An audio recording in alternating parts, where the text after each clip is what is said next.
Welcome to today's episode of the Educational Duct Tape Podcast. Today I'll be joined by Shooks and Giff, the podcast co-host, Shake-Up Learning trainer, and Google innovator Jen Giffen to talk about sketchnoting and her favorite tools for sketchnoting. We'll also talk about a contest where you could win a free book for a friend. Let's get started. Hi, I'm Dennis Sheeran. And I'm Raymond Steinmetz from the Instant Relevance Podcast. And we're part of the Education Podcast Network, just like the show you're listening to now. Shows on the network are individually owned and opinions expressed may not reflect others. Find other interesting education podcasts at edupodcastnetwork.com. Welcome to the Educational Duct Tape Podcast with Jake Miller. Welcome. What's up, duct tapers? For the returning listeners, welcome back. I'm so glad you're here once again. For our new friends, welcome in. I'm so honored to have you with us. As most of you already know, my name is Jake, and I'm here to talk to you about duct tape and educational technology, and how in my silly mind, the two of them go together to form a silly metaphor and, more importantly, an EdTech integration mindset that I think that you could use in your learning environments now. To my faithful duct tapers out there, I apologize for the wonkiness of my podcast schedule over the last 5 months or so. It took me 3 whole months to get the season finale to you, and then it took me a month and a half more to get to you to a first regular format episode like today's to truly launch the season. It's been a crazy few months as we've navigated the transition from a hybrid-ish school year into a normal-ish school year, along with the launch of my book and the rapidly expanding itineraries of my 3 kids: baseball, soccer, theater, orchestra, flag football. Oh my. Anyhow, I'm finally here for you with this episode, and here's hoping that this is a good thing that was worth waiting for. For those of you who are educational duct tape newbies, I'd like to share a little bit with you about how an episode goes. So I always start the show with an introduction, kind of like this one, followed by one of my soapbox moments, which are kind of my chance to do something like a mini TED Talk, minus the stage and the audience and the fanfare and the cameras and the fancy lights and the red carpet. So otherwise, it's like a mini TED Talk. After that, I'll welcome in my guest to do the educational duct tape thing. First, after a brief chat, the guest and I play a game so that we can get to know them and laugh together. Then I'll ask the guest an educational duct tape question. This is a question that a teacher might have in their own practice. My guest and I will take turns discussing educational technology tools or strategies that we could use to answer that question. And so we'll talk about that. And then after we tie a bow on that question and I bid my guest adieu, comes the celebration of the adjacent possible. That's the time when we hear from the duct tapers, and that's you. In this segment, I share some of my favorite tweets about the show, so get out there and share a clever one about today's episode. I might share a recording from the Educational Duct Tape Flipgrid grid or SpeakPipe page, so click one of those links in the show notes and submit a recording. And finally, an Apple Podcast review for the show, so head over there and give the show a witty review. And another thing that I often do in that segment is answer a question that somebody might have. It might be a question about something, an educational technology tool, and I'll do my best to share an answer for it. And that all happens in what we call the celebration of the adjacent possible. And then after all that, I'll bid you farewell for a fortnight or so, about 2 weeks, until the next episode comes out. Okay, so that gets the newbies up to speed. Did you know that 3-time educational duct tape guest, Shooks and Giff, the podcast co-host, Shake-Up Learning trainer, and Google innovator Jen Giffen created a set of sketch notes based on the chapters of my book, Educational Duct Tape and EdTech Integration Mindset? If you haven't seen Sketchnote Jake yet, you're missing out. But you won't only enjoy my plaid shirt and stick figure arms, you'll also enjoy the way she shares key lessons, quotes, and takeaways in these fun formats. Head over to jakemiller.net and search for Sketchnote to see them for yourself. And this is perfect timing to talk about it because Jen is the guest today, and we will talk not only about those sketch notes, but about how she makes her sketch notes, because it's such a cool skill to have. And I know lots of you would love to learn how to make sketch notes and what different apps and tools and strategies to use to do that. But before we get to that, speaking of the book, I've got a contest running right now where you can win a copy for a friend or a colleague. By the way, why do I always say a friend or a colleague? Is this like some people are your friends and some people are colleagues that you don't like? And if they're colleagues that you don't like, why are you giving them a free copy of my book? Like, give it to somebody you do like. A friend or a colleague. It's a weird thing that I do. Anyhow, if you would like to win a free copy of Educational Duct Tape and EdTech Integration Mindset for a friend or colleague, here's what you've got to do. First, to be eligible, you have to have purchased and read the book. Second, click the link in the show notes to the podcast's Flipgrid or SpeakPipe, and then record an endorsement for the book, assuming that is that you liked it. Please don't lie, but also please don't record a message about how much you hated it. I'm fragile, guys. If you have nothing nice to say, don't say anything at all. And anyhow, record that positive endorsement, and you'll get to hear yourself in an upcoming episode. And if you're lucky, your friend, might be a winner. All you've got to do is tell us who you are, where you're at, what you teach, and what you liked about the book. Easy peasy lemon squeezy. It doesn't have to be anything long, just a sentence or two about what you enjoyed about the book, along with who you are, where you live, where you're at, and what you teach. And then again, that sentence or two about what you liked. The contest ends at 11:59 p.m. Eastern Time on October 31st, 2021. The spookiest deadline for a contest ever, the night of Halloween. So grab your copy of the book, head to the Flipgrid or SpeakPipe in the show notes, and record that endorsement. Next up, it's calendar time. No, not like in first grade where you sing the days of the week song to the tune of the Addams Family theme. It's the time where I tell you what's coming up on my actual calendar. And at this point, there's only one thing on my calendar, but it's a really, really good one. It's the free online Shake Up Learning Back to School Conference. It's completely free, it's online, it's asynchronous, and it's designed for K-12 teachers and educational leaders. It launches on September 24th. I've got to be honest, I'm not sure when I'm putting this episode out, so it may have already launched by the time you're hearing this. And the videos go live the 24th of September through the 30th of September, and then they're available all the way through the 30th of October. So you've got all the way until October 30th to watch the videos. They feature more than 40 breakout sessions from education experts, including, experts and then me.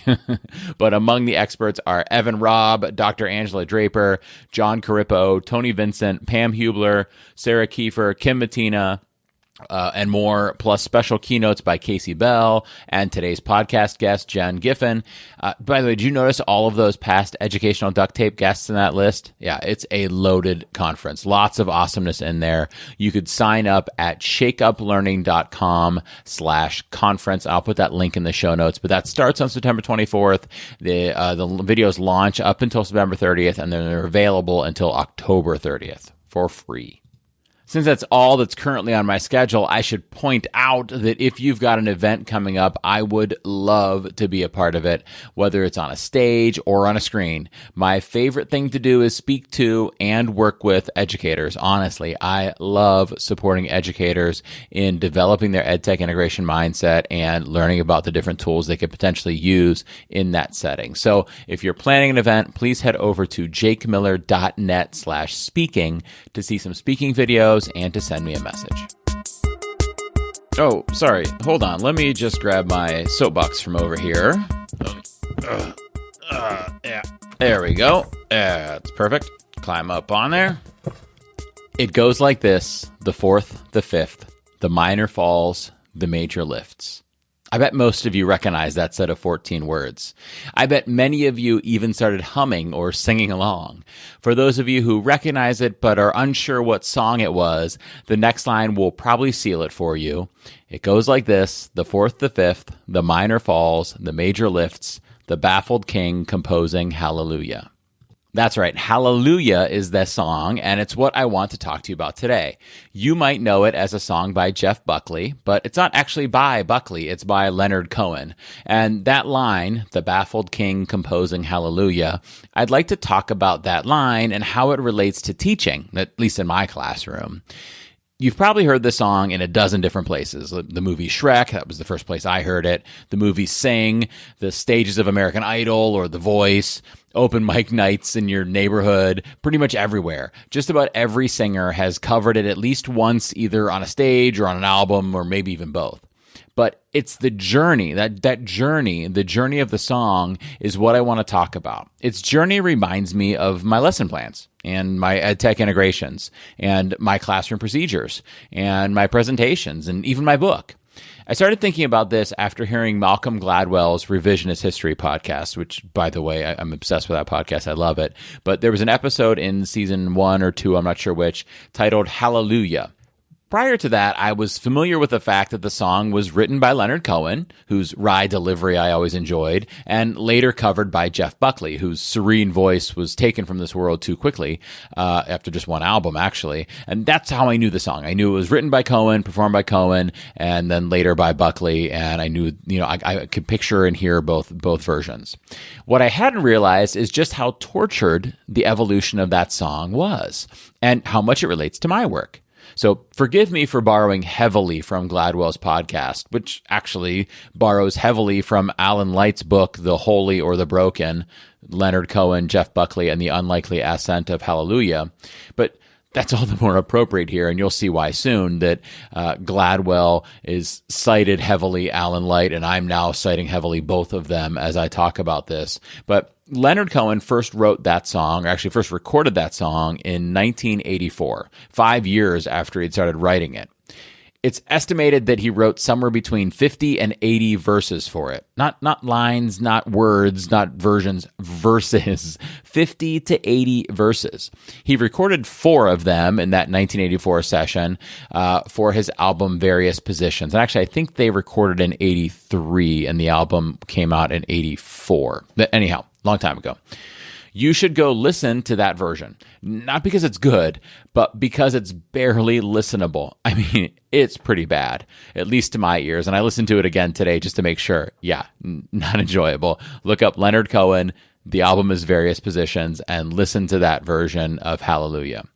And that badness of that original version reminds me of some of my lessons last year. It was my first time teaching many of the concepts that I was saddled with, and my first time using many of the contemporary technologies in a classroom of my own. I had been an ed tech coach for 5 years before that, so I was an expert in how to support educators in using those technologies, but I had never used them full time like that myself. And though my ideas and my strategies and my activities had potential, much like Leonard Cohen's song, they were not platinum record worthy. Speaking of platinum records, Cohen's, that album Various Positions, was so far from worthy of that status that his record label wouldn't even release it. He was a well-known artist at the time, but they turned the album away. It was actually released nearly 2 years after his recording by a different tiny record label. And the record did not do well at the time. It certainly didn't go platinum. But at least one person heard it and liked it, a guy named Robert Allen Zimmerman. We know him better, of course, as Bob Dylan. Dylan liked it and began playing it in his own shows. And this reminds me of something we talk about regularly here on Educational Duct Tape, the adjacent possible. Our ideas are expanded by those around us, and we've got to give them a chance to be exposed to other people to hear them, right? But like my lessons last year, the song, even when Dylan covered it, still wasn't winning any awards or recognition. Neither were my lessons. A few years later, a guy named John Cale, famous as a member of the Velvet Underground, heard Leonard Cohen play the song. And he asked Cohen if he could have the lyrics so that he could record it. So Cohen sent it to him, all 15 pages worth of lyrics. Remember, legend says that there may have been up to 80 verses of the song, though Cohen only recorded 4. Cohen, at this time, had started playing different verses when he performed it live. He had made some changes. He had reflected on it and decided there were better ways to play it. So he was no longer using those same 4. He was using, I think, 2 of those and 2 other verses or something like that. So he had changed it up. But when he sent it to John Cale, he sent them all 15 pages worth of verses. So Cale selected the verses that he wanted to record. They were a different set from what Cohen had selected. Some were the same and some were different, and they were from Cohen's scrapped collection of verses. And Cale recorded a stripped-down version of Hallelujah for a tribute album titled I'm Your Fan. Now, this reminds me of when I taught some of last year's lessons in later class periods. I kept the stuff that worked in my first class, and I added things that I had not previously used, right? We keep the good, and we bring in some other things, and we try that out. Now, that tribute album with Cale's version on it, does it go platinum? No. Just like that second iteration of my lesson, it did get better, but it's not quite there yet. Not many people bought that album, but a woman in New York City, she bought the CD, and her house sitter, a young musician named Jeff Buckley, he found it one day. Wow, right? He starts then performing a cover of it in his own little shows in New York City, and one night, a record exec sees him perform it and signs him to a contract. So in 1994, Buckley finally released his debut album, his only album, Grace, and the song is on there, and it's still not a platinum hit. That album does better than the Cohen one or the Cale version on the tribute album, and the song is better than either of those. But just like the third or fourth iteration of my lessons from last year, it's still not quite right yet. And a few years later, sadly, Buckley passed away in a tragic accident, and then the song's ascent truly begins. It starts appearing in soundtracks, in concerts, in TV shows, in singing competitions. It even appears in Rolling Stone's list of the 500 greatest songs of all time. But the original, seriously, go listen to it. Like, pause right now and go look it up. Leonard Cohen, Hallelujah, on the album Various Positions. It's not worth listening to more than once. If you disagree, let me know. I apologize, but check it out. It had to evolve. It had to be put out there. It had to be reflected upon, to be tweaked, to be tried out by different musicians. It needed time. And I don't know about you, but my lessons need lots of time. So do my presentations at conferences and workshops. I'd be embarrassed to watch a video of one of my earliest presentations, just like listening to the original Hallelujah. But verses get dropped, cheesy choirs get removed. Oh, that choir on the original black. Anyhow, voices change. It becomes an acoustic guitar song instead of a piano song. And we end up with one of the most recognizable tunes of all time. Now, my presentations and my lessons, they're not that good, but they improve each time I do them. I find the clunky parts. I identify new things that could enhance it. I select the right tech. I eliminate tech that isn't adding to the lesson, and it gets better and better. My students might not care. As the song says, you don't really care for music, do you? But I care for the music of a good lesson or activity or presentation. I bet you do as well. Just like Cohen and Dylan and Cale and Buckley and King David, the subject of the song, care for the music of a good song. But like the baffled king composing Hallelujah, we have to stumble a little through our lessons, our edtech integrations, our presentations. Many of the concepts in my book grew through past podcast episodes, past presentations, and drafts of the book, just like the song. We have to let our ideas grow. We have to let ourselves try out our songs, quote unquote, that aren't ready for platinum records, again, quote, because that's how they grow. And we have to give ourselves permission to teach a lesson that is as good as we could do it for now, because that experience informs the next steps it'll take. We are, as teachers, most of us, as Malcolm Gladwell says in that podcast episodes, experimental innovators. We need to experiment with pedagogies and technologies and strategies and activities in order to flesh them out. Some things come to some of us quickly and are great from the beginning, like what Gladwell calls a conceptual innovator. But even then, we need to reflect and be open to modifications. We may even need to let our colleagues observe our lessons to give their feedback. After all, where would Hallelujah be if Dylan and Cale hadn't heard it? I've just got a few more words for you on this topic, 2 of them. The first is flossom, permission to not be perfect and to embrace your flaws. And iteration, trying lessons and strategies more than once and improving them as you go. Flossom and iteration. Flossom iteration. I mean, it worked for Hallelujah. Now I've done my best. I know it wasn't much, but now it's time for today's guest. Today's guest. All right, everybody. I am here with the first ever 3-time guest on the Educational Duct Tape podcast. She deserves some kind of special trophy or a plaque on her wall behind her. This is Mrs. Jen Giffen. Welcome in, Jen. How are you doing today? Thanks, Jake. I'm so happy to be here. In fairness, though, the first appearance and second appearance was only supposed to be the first appearance, and I talk too much. So you're like, maybe we should turn this into a double.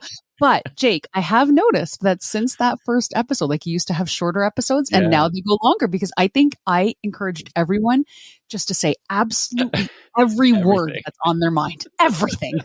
You did. You broke the mold, Jen. Oh my God. Yeah, you are with an asterisk a 3-time guest right now because you're right. Your first time. And you and Manny Curiel also did the same thing where we just talked for so long. I was like, you know what? This is going to be 2 episodes. Yeah, that's okay though. If you're having fun. Right. Mostly it was an editing thing. I didn't mind releasing a 1 hour and 15-minute long episode for everybody. It was just like, I can't keep editing this. And you cut this in half in between questions too. Oh, that's awesome. So Jen, for those people who don't know her is, and you could add addendums to this after I say it, Jen is a teacher librarian. Is that still accurate? Okay. Right now I'm a shelved teacher librarian, just I was redeployed for the year, but I'm coming shelved pun. I'm going back into circulation. Maybe I am in circulation. I don't know. What's the analogy there? You're good with analogies, Jake. Am I in circulation? You're currently in the card catalog right now. I am. But no, I'm back at it. Fingers crossed that everything goes as planned in the fall. But it's been a fun year. I taught 11th and 12th grade English and leadership. And so it was fun to do stuff with them. But yes, I am a teacher librarian in my heart. Yes. In your heart. Yes. And just this past year during COVID, you've been a little more teacher, a little less librarian because of district decisions, because of the kind of instruction that needed to take place. But we know Jen better. That's how Jen's peers in Canada know her, or Canandia, as I said during the podcast episode years ago. But we know Jen better as one half of the team behind the Shooks and GIF podcast. We know her as a Google certified innovator. We know her as the educator or the teacher behind the Today I Sketchnoted courses. And now we know her as a SketchUp learning trainer too, right? Yeah, that's an exciting new thing that I joined Casey Bell and the Shake Up Learning team. Just it's contract. It's for fun. Casey put it out there and said, hey, I'm looking for people. And she had the caveat that, I'm really looking for people who are based in the US, which I understood. And I was like, but you know what? I got some East Coast and Toronto's not too far. Like I'm an hour and a half from the border.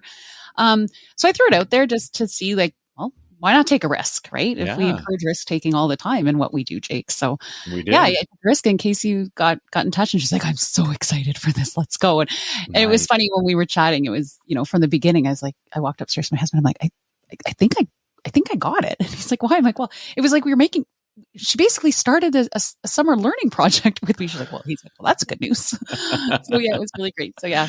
It goes well when during the interview, you start planning what you're going to do once you've got the job. So you must already have it, right? Yeah. And Casey's so wonderful. She's such a wonderfully positive person to be around. So I'm really excited to learn alongside her. Yeah. Well, and I think it's a great matchup. Like she would have been crazy not to take you on because combining what she does for educators with what you do for educators, I think really, I mean, it's going to be great. And I love it. You'll meet in the middle, right, between Toronto and Texas, and you'll cover all of the United States that way, right? Where's that? What would be halfway? Kansas? Ish. Yeah. They're like Matt Miller's on a map waving. It's like, it's me, it's Indiana, right? I'll put Matt on the way. It'd be amazing. And the funny thing with Casey Bell is my maiden name is actually Bell. Oh, and I remember that. I remember you saying we've had a bunch of run-ins just about people in our family with similar names. And I said, we've got to be related somewhere. So she's the y'all and I'm the A, and off we go. The y'all and the A. I want to see that like co-presenter one time, y'all and A. I would. I like it. The whole team is that she's brought on is fabulous. And I can't wait for the next time we do something live where we could maybe all present together and see people. I keep saying, I'm like, I can't wait to see people and touch them again appropriately. Like, right? Like I say it, and then as it comes out, I'm like, oh, that sounds so good. I'm excited. We're pretty still locked down here in Ontario, but we'll see. Me too. Yeah, I was able to do one in-person event, and it just felt so good. I was nervous that it was going to feel weird, and that I was going to. I don't know. Like I was like, what's it going to be like? Like, am I getting, Yeah. like, is it going to feel awkward? And it didn't. It felt amazing. Like Good. once I started, I was like, this feels so good. I was so excited, like to see smiling faces in an audience instead of maybe a few smiling faces on a Zoom screen. Like it just felt so good. Oh, I'm so, yeah. I saw we're in a common Twitter DM together, and I saw you posted that, and I was so excited for you, but honestly, a little bit jealous. Yeah. I am like, every time you see that, right? You're like, oh, soon it'll be me, right? Soon it'll be me. Yeah. So yeah, it's fun.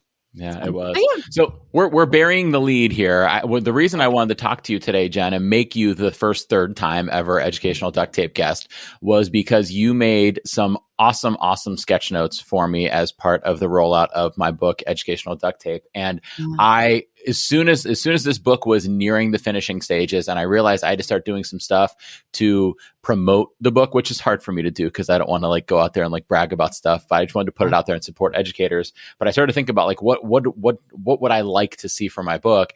And one of the first things I thought of was I love Jen's sketch notes, and I love that. There's a lot of people out there that make great sketch notes. Obviously, there's your friend Sylvia Duckworth, and there's Carrie Bauckham, and there's other people who I love the sketch notes that I see from them. But everybody's has their own character in it, right? Like you could feel like I could look at a sketch note, no name on it, and know who it is. If it's one of you 4 or 5 or 6 people, and I know right away whose it is. And the way that you make them just it just spoke to me. If I kind of matched the tone of the book to me in a way, I don't know why that is. I think they're a bit playful. Like mine are a little bit playful. There's nothing really like I don't do true to people. Like it's definitely not art. They're like they're doodles, and they're supposed to be fun. And I don't know about not art, but I know what you're saying by that, how they're playful and they have that doodle feature. I do think they are art because you're creating something that's coming out of your own head using your own hard work and creative willpower. I think that makes it art right there. Okay. But still, so my question for you, I've got educational duct tape, right? I've got to ask you an educational duct tape question here. How do you sketch note? What do you use? I'd love to hear I think people would love to hear about the tech that you use for it and maybe some of the processes behind it.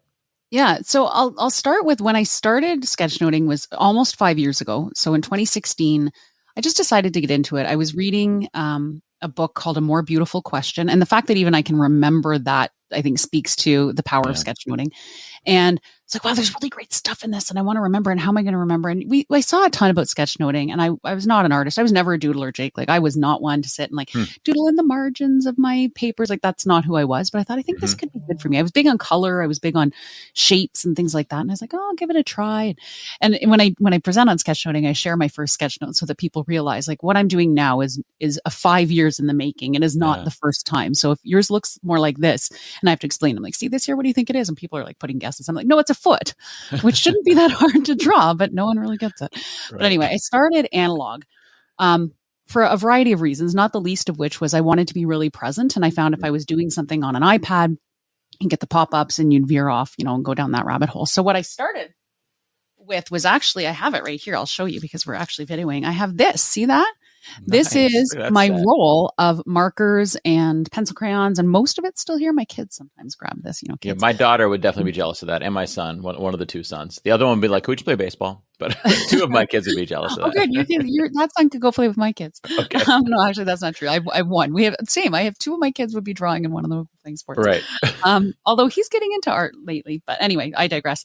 So I started with this. It was just pen and paper and literally a little journal that I found that had blank pages. And I started one day with, that book. And then it turned into, I'm going to do this at staff meetings because it was a culture that was really inclusive of that kind of activity. We had a principal and a senior consultant it's when I was working at district. They were like, yeah, we sketch note. This is what we do. It's fine. So no one was like, what are you doing? And like, why aren't you paying attention? Like it was an embraced sort of mindset, because there is some people who push back on it, right. And I'm happy to debate with them the benefits of sketchnoting. And then people kept saying to me, especially Sylvia, kept saying like, oh, Jen, you need to try analog, or you need to try digital. You need to try digital. I was like, oh, I don't want to try digital. And I really like that I'm not going digital. And then I had the opportunity to get an iPad Pro and an Apple Pencil through work. And I was like, okay, well, I'll try it. And then I started realizing like things that I could do. So for example, the sketches that I made for the book, which is great, by the way, they were so fun to make, was like the Jake, right? As I called him, the Jake. I love that in our emails back and forth, you'd be like, here's the Jake I'm working on. It was, well, and I could just copy the Jake in and be like, okay, here's the Jake. And I didn't have to redraw him. So for that consistency, it was good. And sometimes like I just doodle, right? I can't ever just sit and do one thing. Like my husband drives him crazy when we're watching, TV or movies or whatever. I'm either falling asleep or doodling. And he'll be like looking, he's like, what are you doing? And I'm like, oh, I'm just doodling. And then I'll draw like a really cool microphone. He's like, oh. And with digital, it's great because I can go back and I can copy it into another one and just reuse that again and again and again, right? So I loved that aspect of it. The perfectionist came out in me a little bit more, which I don't like because with analog, you just had to embrace it. Like there was once I drew a bear and he ended up with like webbed frog feet. And I just like, okay, how am I going to do this? And I put a log in front of him and I was like, okay, he's attacking me from behind a log and that's okay. But when I started, most sketchnoters use Procreate. Okay. Procreate is a paid app. I want to say it's 10 American. I think it's about 15, 12, 13, 15 Canadian. I haven't checked in a while. I bought it a while ago. And I like it, but it's really robust. And I find for me, it's way too overwhelming. So I actually use Tayasui Sketches. So it's a Tayasui. It's a Japanese company and it provides everything that you can get in Procreate, but a little bit stripped down. And what I love is there's a free version. And I'm all about that favorite 4-letter F word in education, right? If I can get it for free, that's great because not everyone can get paid apps on the iPads they might have in their classroom. And Tayasui actually partnered with Apple and they have Tayasui School now. So it's not their free version. It's like a free plus. It's like halfway to pro. So you don't have to pay and it has a lot of the same features. Not all of them though. You can pay for the pro, which is the same price as Procreate. And what I like about it, and I'm hoping that we can maybe see it here. Let me just open a new thing. I remember when Sylvia was on the show too, we talked sketchnoting and those were the three main ones she mentioned. What I love, see like the tools are right there on the side. And I'm really visual. So I'm like, okay, I need something that's going to look like a pencil, or I need something that's going to look like spray paint. And I remember those, whereas the brush names, I don't. And you can create favorites and do all that. I don't know. I really like this one. I've tried to go over to Procreate a couple of times, but I keep coming back to Tayasui. So I do that. I have an Apple Pencil. My Apple Pencil has been acting up lately, and the Easter Bunny brought two of my kids these knockoff Apple Pencils from Amazon. Okay. That I believe in talking to How do you know where the Easter Bunny shops? Well, the Easter Bunny and I exchanged texts, and the Easter Bunny told me I've gotten in with the Easter Bunny, and the Easter Bunny told me they were like, I think I paid 30 Canadian, so you're looking sort of like mid $20 range, and they look just like an Apple Pencil. They do, and they work just like an Apple Pencil. What? I find that they hold their charge longer.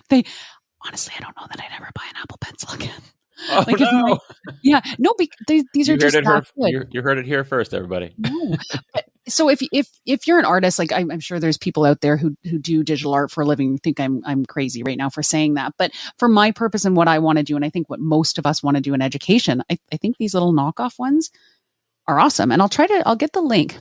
Yeah. And you can from put Easter it Bunny, of course. From the the Easter Bunny's already sent me the link, so okay, good. You saved it in a Wakelet collection. I did. I have a Wakelet. I should add it to my Wakelet collection. Actually, that's a really good idea. Maybe you and the Easter Bunny have a collaborative Wakelet collection.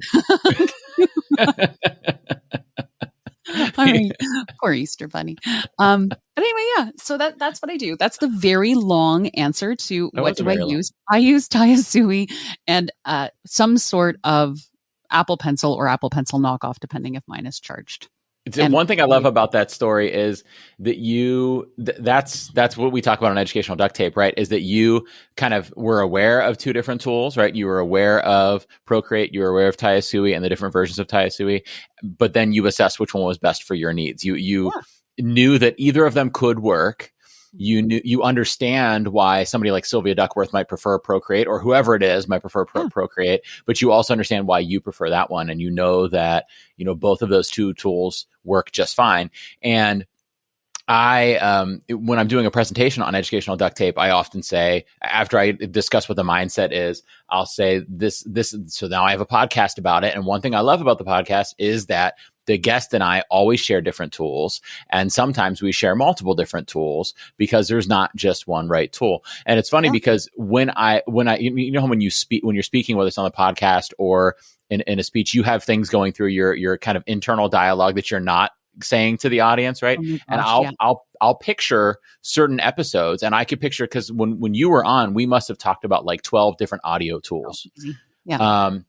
And that reminds me of that idea, because we wanted to share them all, because we're like, these are all valid options, right? Just like Procreate and Tayasui are both valid options. And just like the original Apple Pencil and the knockoff one are both valid options, and an iPad Pro and a Chromebook are both valid options for doing this. You pick the one that fits best for your situation. And somebody might be able to say like this, the best is an iPad Pro with an Apple Pencil with Procreate. And you might be like, well, yeah, maybe that is the best, but that's not the best for me. Like it's what's best for me.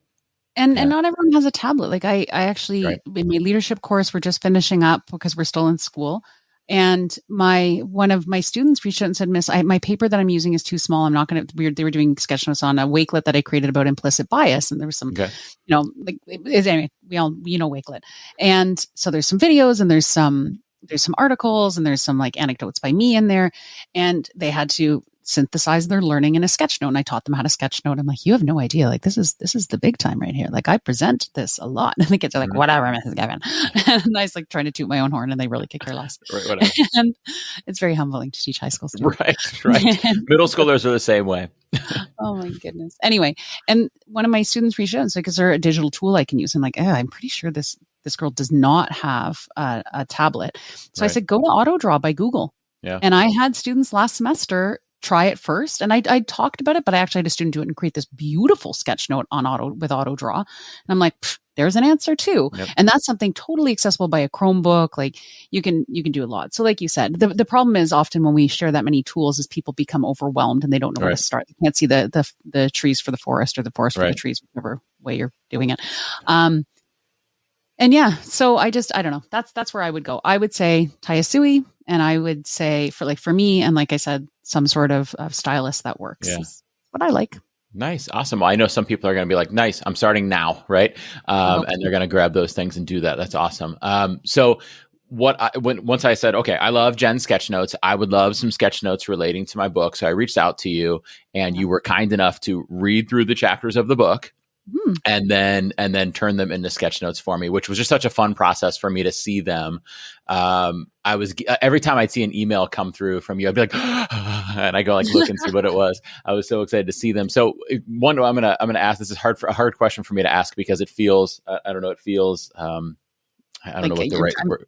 I'm picking your favorite child or something. That's right. What I feel yes. like. Yes. Dad, meet my kids. Which one do you like the best? Right. So these are my kids. I'm super proud of them. Which one's your favorite? So I would like to know, not my kids, but the story. So the book is full of stories and anecdotes. Was there one that because I think you and I we're both storytelling people for sure. Like we've already both told multiple stories during this 17-minute discussion. So what was a favorite story for you as you were reading through it?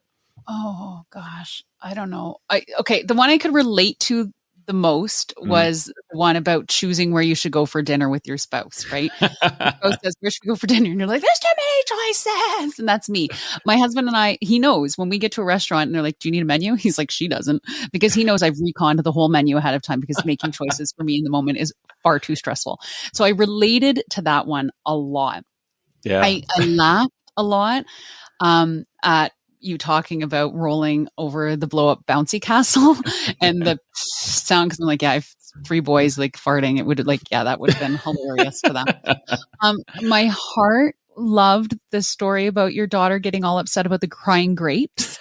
I thought that was so right. So sad. And drawing the crying grapes is probably one of my favorite things to draw. But my favorite story was probably the kid who watched the video, and you had changed. You didn't the beardless Jake, which you even said startled you in it. He was fun to draw too.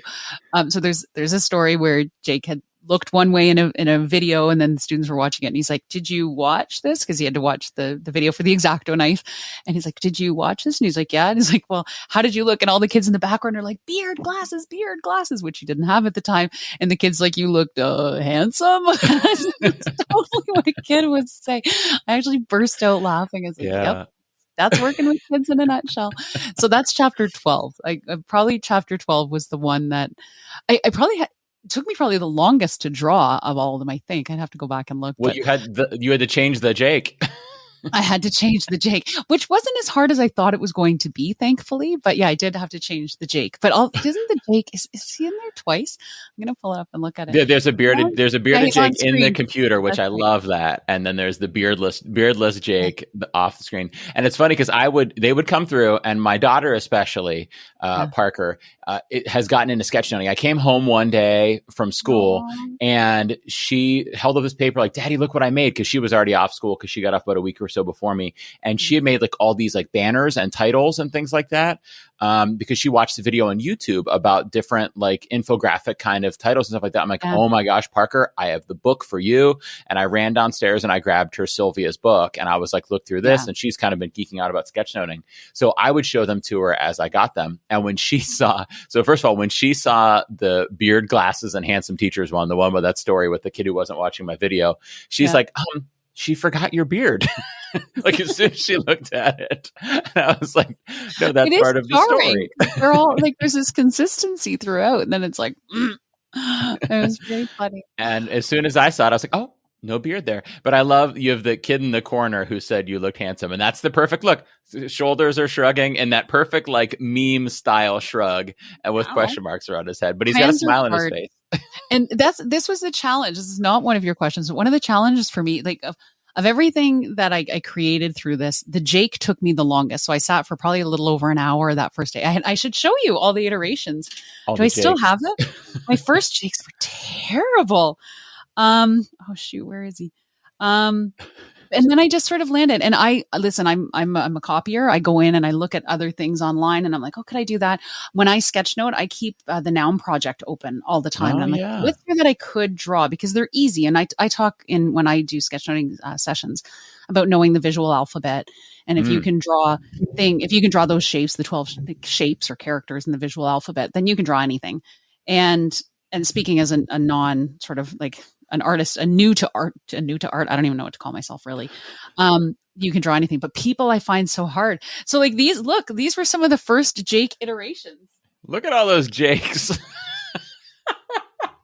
I was like, this isn't Jake. This is not Jake. And then all of a sudden you can see him. He's up there. He's up here in the corner. There's Jake.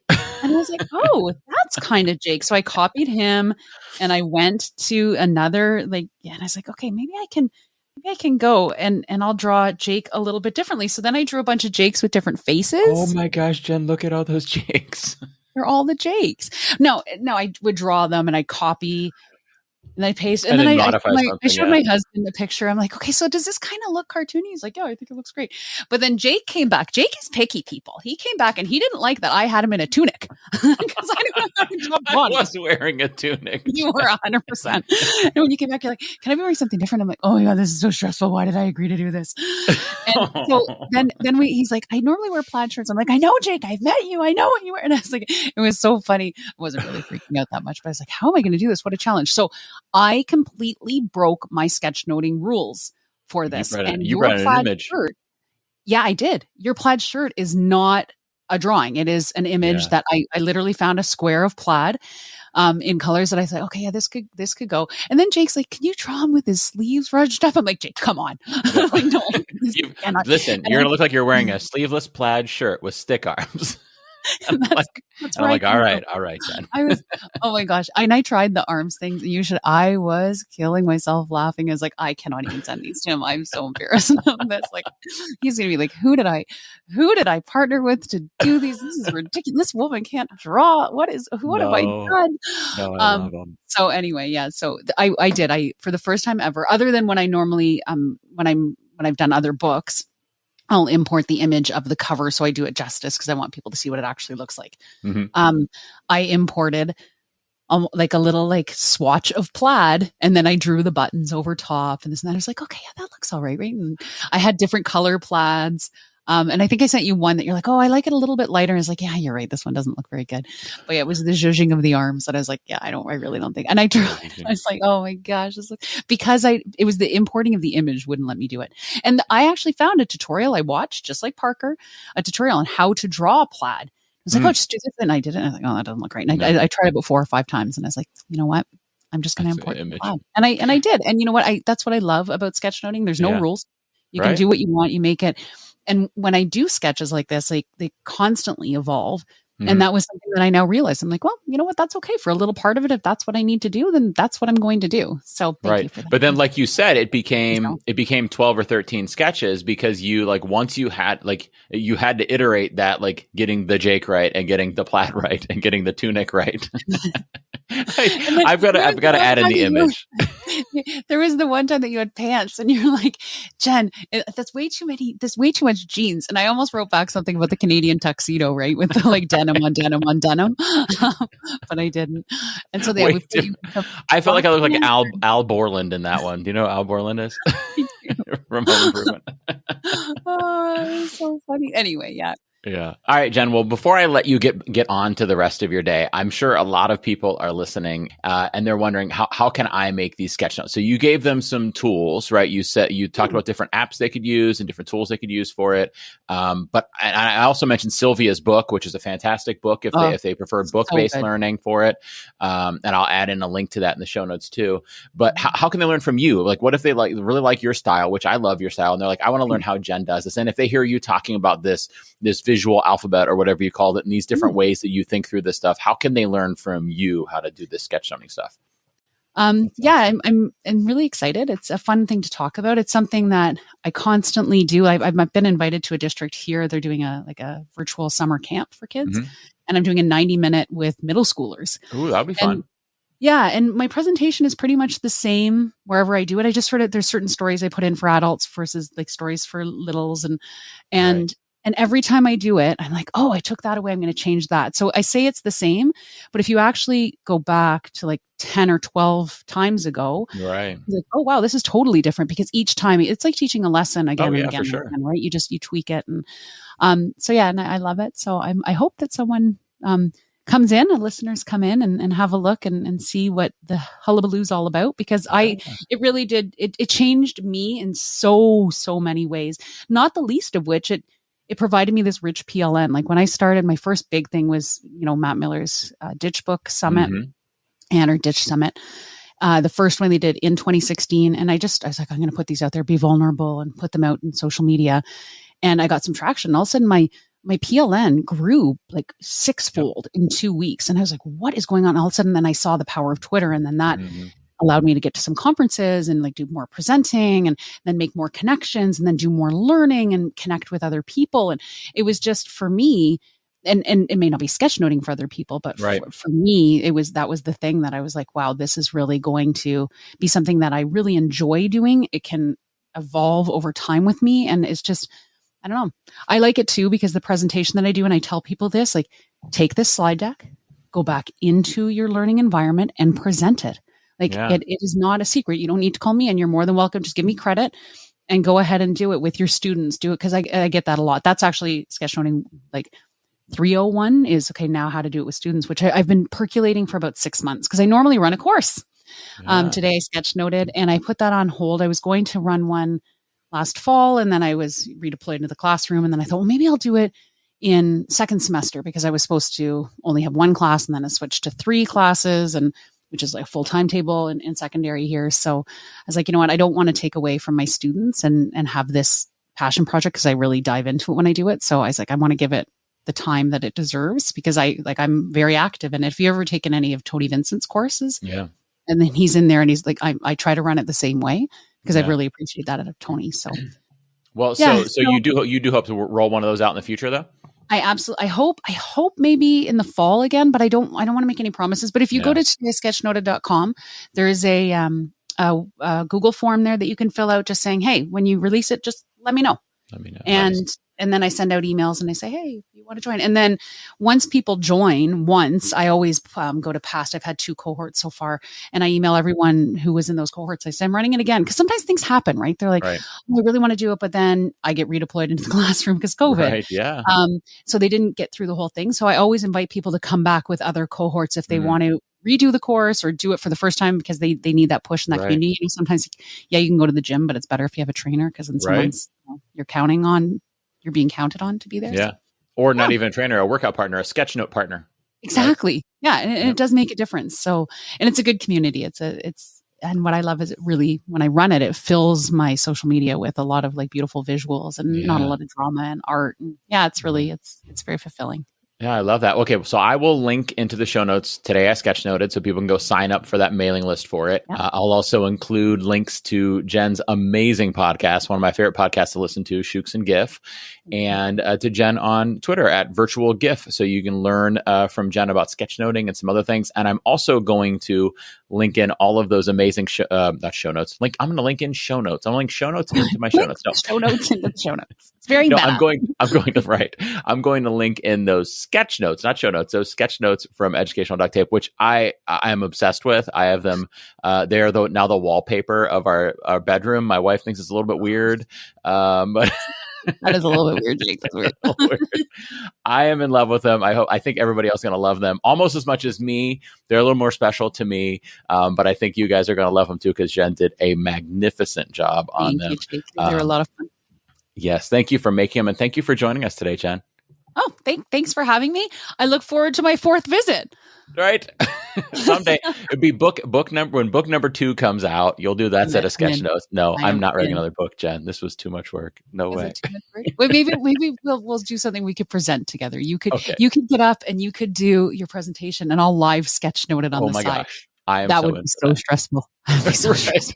I don't think that would be stressful, but you think that'd be stressful because you have to make the drawings. I just have to talk, which I'm good at. If you told me ahead of time what you were going to say and I could visualize it, then I think it'd be okay. You just suggested it, though. Now it's going to happen. I know. What am I thinking? All right. Well, let's get off this call before Jen agrees to anything else. Thanks for chatting with us today. Okay. Thanks, Jake. Bye, everyone. How fun was that chat with Jen? I don't know if you could tell, but we recorded that months ago in the beginning of the summer, and I was hoping to get it out in the summer, and I was just so busy. But I didn't want you guys to miss out on it because it was so good. She's so much fun to talk to and has so many great ideas, and I am so proud to show everybody those sketch notes, and it's because she's just so good at it, and they look so great, and she has such a good style with them, but also good knowledge about how we could do it, right? How the rest of us could do it, how our students could do it, and things like that. And she just super, super talented. So let's review a little bit about what Jen shared here before we move on. So she shared about a book that she was reading that kind of started her on her sketchnoting journey, which is titled A More Beautiful Question. I'll put a link to that in the show notes. Not directly related to sketchnoting, but it was something that kind of inspired her to want to take notes in a fun way, and sketchnoting as being the way she did it. She uses an iPad and an Apple Pencil, although she did reference a generic Apple Pencil, which I'll put a link to in the show notes as well for you. But she also talked about how she did them analog as well, did them on pencil and paper and took pictures of them. Nothing wrong with that. There's still benefits in it, right? She talked about using Procreate, the popular iPad app. She said it's a very robust one, but it could be overwhelming. So it's a good one to use, but also it might be too much for you. She prefers Tayasui Sketches, and there's a couple different versions of it out there. One of them obviously is Tayasui Sketches EDU or schools or something. I forget what it's called, but I'll put a link to it in the show notes. And then she also mentioned using the auto draw tool from Google to be able to kind of generate little icons and things like that. So I'll put links to all those things in the show notes. I'll also link in the actual show notes she made for the book, as well as a link to Sylvia Duckworth's How to Sketchnote, a step-by-step manual for teachers and students. All right, last but certainly not least, time for my favorite part of the show, which is the celebration of the adjacent possible. As I mentioned earlier, adjacent possible is the idea that whatever you do, whatever you try, whoever you talk to, whoever you listen to, wherever you go, it opens you up to new adjacent possibilities. And the connections between me and you, between duct tapers, between educators, those open up our adjacent possibilities. It's really quite similar to what we talked about in the soapbox moment earlier, where Leonard Cohen repeated that song multiple times and worked on different versions. That was the adjacent possible. And then Bob Dylan heard it. That was more adjacent possible. And then John Cale heard it. That was more adjacent possible. And then, somewhere in there, Leonard Cohen made more changes to it. That was adjacent possible. And then Jeff Buckley heard it, and that was adjacent possible. And the song evolved throughout that time. That's the adjacent possible. And we're going to celebrate that by hearing from some of you guys. Today, we've got a message from the show's Flipgrid coming from Brian Santama. Brian Santama of the Osprey Reading Experience podcast that I was on quite recently, which is a great show. Take it away, Brian. Hey, Jake. Brian Santama from Fort Myers, Florida. Mr. Santama on social. I believe wholeheartedly in ed taking responsibility and utilizing the tool belt that you have preached and others have spoken of as well. We don't want to spread ourselves out too much, both for the time it takes to learn a tool and the costs. Yet after taking a SAMR model survey from my school, I had to really sit there and think about my usage of technology in the classroom and looking at the results of it with the person who administered it and seeing and asking the question, what are we doing or what can we do to advance our teachers and our students past the augmentation level? It seems in order to do that, we have to expose them, our teachers and our students, to a wide variety of tech tools so that they can determine the best tool for the job and for the vision. And I'm new to SAMR, so hopefully this will all become clearer as I learn more. As a middle school teacher, I want to make sure that my students are prepared for the next level. So I want to get them off to a good start. But, middle schoolers aren't really known for their self-motivation. So how can we encourage them to explore ed tech on their own? Are people using HyperDocs with a categorized list of tools that they can click on? Badges, challenges? Joe, should I bring Jake Miller to the school? What can we do to get these kids motivated so we can start moving them along in the SAMR model? Thanks, Jake. So, Brian, thank you for that message. First of all, my favorite part of it was that in your Flipgrid, your picture, I think you had your glasses on, and then in your video, you had your glasses off. And when I clicked play, it was like suddenly your glasses just disappeared. It was really fun when I did that. It really took me off guard. There will be a link to it in the show notes in case any of you guys need to see this. My second favorite part of this is how much passion you're putting into what you do for your students and the staff that you work with, and it's really awesome how motivated you are on this. So let's talk about your thoughts there. So first of all, the SAMR model, I go back and forth on the SAMR model myself. I used to kind of preach the SAMR model, and I used to present about it in presentations I did, and I thought it was a really great thing to talk about. And now I've kind of calmed down on that. I'm not anti-SAMR model. I just think the SAMR model is a really good kind of self-assessment tool, self-reflection tool. I don't think that it's necessarily like an A, B, C, D, F scale where you want to get to A, in that model. You don't necessarily have to get to R in the SAMR model to be good. I think what it is a really good way to look at the things you're doing in your classroom and deciding, could I be doing something better for my students, and is it worth it? Is the benefit worth the risk or the work that's put into it, right? Sometimes you could do a lesson that has really great analog features or in-person face-to-face discussion features, and just having substitution tech in it is good enough, and that's not a bad thing. Of course, when we can redefine it by using technology, that typically is a great thing, but it's not necessarily necessary. So that's one thing I like to keep in mind about it. It's a good way to reflect on what we're doing, but it doesn't necessarily mean we should always try to be moving up on the SAMR model. So, and I think your mindset was right on that based on what you were saying there too, Brian. But I just wanted to share that for everybody to hear. The other part of this is motivating students, and that can be tricky. And I used to be in a tech coach role, and I know the challenges of that. So I'm just going to kind of riff on a couple thoughts here. We know from the work of Dan Pink, which I reference a lot on the show, that human beings, whether they're kids or grown-ups, are motivated by three things: autonomy, mastery, and purpose. So they are motivated when they get to choose what they're doing, right? They're motivated when they get to work towards mastery on it, and they're motivated when they have a greater purpose. And if you just tell your students, we're going to learn how to use, let's say, Adobe Spark, they're not having autonomy there, and they don't feel purpose there. But they might have, some feelings of mastery there because they get to work towards mastering something.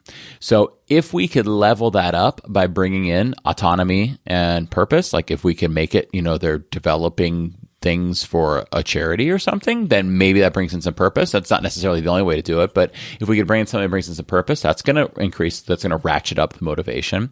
And if we can give them some autonomy, like giving them a choice on what they do with it, that can ratchet up the motivation.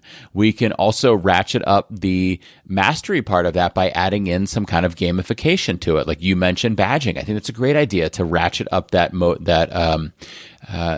mastery piece of motivation there. So I think those are the three things we kind of want to work on to increase the motivation. But still, if the students aren't choosing to learn the technologies, if they're being forced to learn the technologies, we're not going to see maximum motivation. So I think one thing that I like to do is start relatively simple with the tool, let them learn enough of the basics to see what it can do. Maybe do something kind of like a scavenger hunt or a tutorial that takes a relatively short amount of time and gets them just far enough to where they could use the tool independently, and then let them go wild with it and make their own thing. So I think there's a perfect mix of how much, instructional and tutorial based learning there can be before we get to them just getting to make things of their own. And again, still, you're going to have some kids that aren't necessarily into that tech tool, but that's going to help with some motivation there. Next, you mentioned the idea of like a hyperdoc, and I think you were kind of insinuating kind of like a choice board, right, where there was lists of tools and they choose one. In my experiences, especially with middle schoolers, if you give them a list of technologies to choose from, they are most likely going to choose one that they already know how to use because the risk is lower. Or they're going to choose one that they've already identified that they want to learn how to use because the reward is higher. They're going to ignore all of the ones that are new to them and have a risk and they're not intrigued about learning how to do. I think like 80% of your students are going to ignore those new choices. Now, I don't know that for sure. I'd love to see somebody kind of test that and see, but that's my hunch. So I would turn to what Casey Bell said when she was on the show a while back when we were talking about choice boards. And she basically said that she never gives any choices that are unfamiliar to the students when she does a choice board. So if she wanted to do a choice board that had 3 different ways that students could do a project, she would have already done projects during the course of the year where they used each of those tools and now they're choosing which one to use, right? So maybe earlier in the year, they did those short tutorials that I mentioned earlier, or scavenger hunts. So they had a little bit of experience with each tool and now they're choosing between them. So they're not brand new to them. The other option is to use, kind of the same way, use what John Carippo and Marlena Hebern talk about a lot with the, Edu Protocols books, which is to reduce the cognitive load. In other words, when you're introducing a new pedagogy or activity or tech tool, to keep the complexity of what they're doing in their brain lower, right? So maybe learn how to use Canva to make a biography of yourself, like a sports card about yourself. Like they're learning how to use the tool, but the information they're putting onto it is all familiar to them, right? It's all their own information. They're making their profile maybe for a fake social media site or something like that. So they're learning how to use the tech tool, but they're not using new content in it, so that then you can level it up to the point where maybe when you're requiring the content, they've already been introduced to the tool. So then it's kind of 2 options. One is to do some basic tutorials. Another, I guess a third option, is to require everybody use it for a certain content project. And another is to first use the tool for something that's just kind of for fun, maybe a getting to know you project where the only challenge about it is the technology, before you then give them a choice, because they're not going to choose it unless they're familiar with it. So Brian, I hope that helps. I think you've already got the first part of motivating the students to learn technology, and that's that you're motivated to get them to learn technology.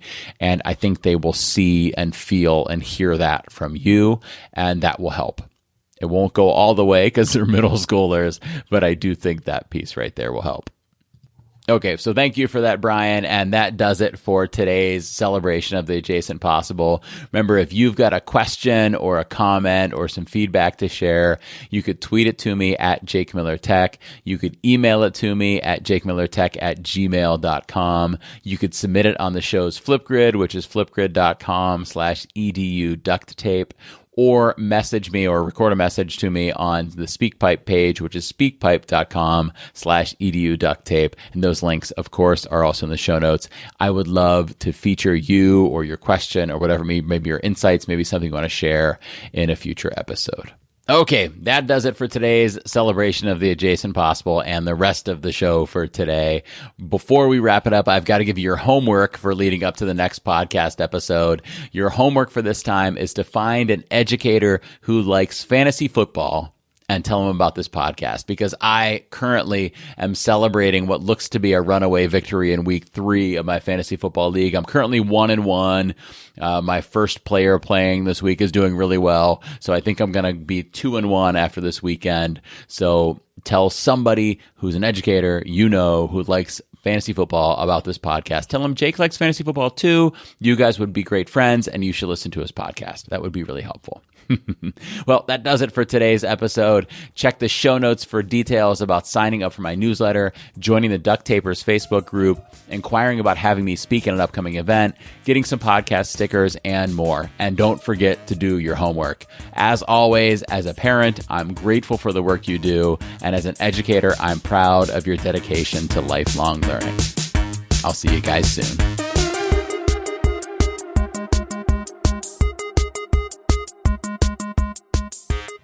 Thank you for listening to the Educational Duct Tape Podcast. Please visit eduducttape.com to join the discussion, share possible topics, inquire about being a guest, or contact Jake. And remember, duct is spelled with a T, not a quack quack K.